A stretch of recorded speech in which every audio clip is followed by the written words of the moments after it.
હાલમાં દેશભરના ઘણા રાજ્યોમાં મતદાર યાદીઓનું એસઆઈઆર અભિયાન ચલાવવામાં આવી રહ્યું છે.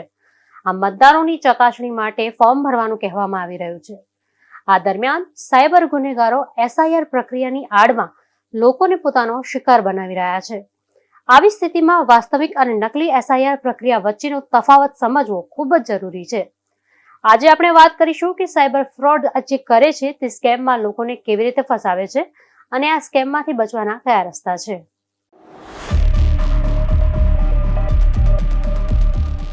એસઆઈઆર અથવા સ્પેશિયલ ઇન્ટેન્સિવ રિવિઝન ભારતના ચૂંટણી પંચ દ્વારા હાથ ધરવામાં આવતી ડોર ટુ ડોર મતદાર યાદી ચકાસણી પ્રક્રિયા છે.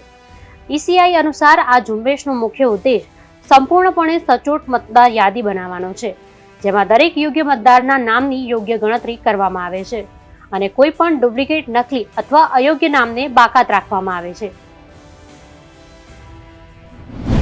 એસઆઈઆરના નામે સ્કેમ કેવી રીતે થઈ રહ્યું છે? તો સાયબર ગુનેગારો એસઆઈઆરના નામે લોકોને નકલી લિંક્સ અને એપીકે ફાઇલ મોકલી રહ્યા છે. તેઓ ચૂંટણી અધિકારી હોવાનો દાવો કરી ફોન કરીને કહે છે કે તમારું નામ મતદાર યાદીમાંથી દૂર થઈ શકે છે. આ ફોર્મ તાત્કાલિક ભરો. લોકો લિંક અથવા ફાઇલ ખોલતાની સાથે જ ગુનેગારો તેમના મોબાઈલ ફોનનો એક્સેસ મેળવી લે છે અને પછી તેઓ ઓટીપી માંગે છે અને બેંક ખાતું ખાલી કરી નાખે છે અથવા ફોનનો ડેટા ચોરી કરે છે. એસઆઈઆરના નામે સ્કેમર્સ કઈ રીતે માહિતી માંગે છે? તો સ્કેમર્સનો હેતુ યુઝર્સની ઓળખ અને બેન્કિંગ ડેટા ચોરી કરવાનો હોય છે.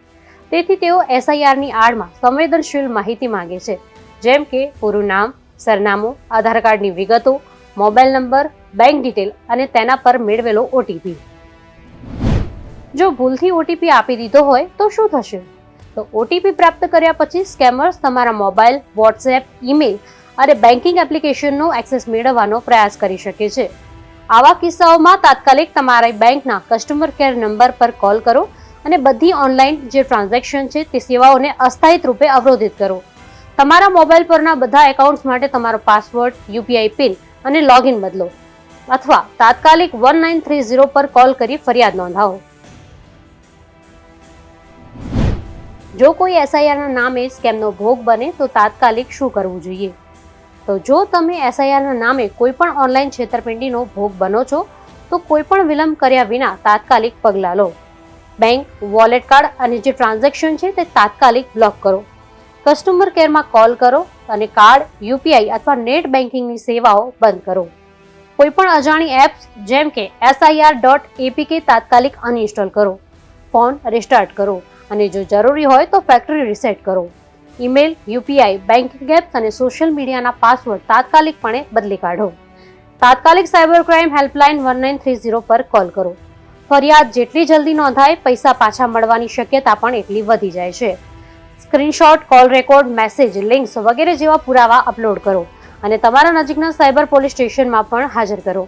તમારા પરિવાર અને મિત્રોને તમારી સાથે થયેલી છેતરપિંડી વિશે જાણ કરો, જેથી તેઓ સતર્ક રહી શકે છે.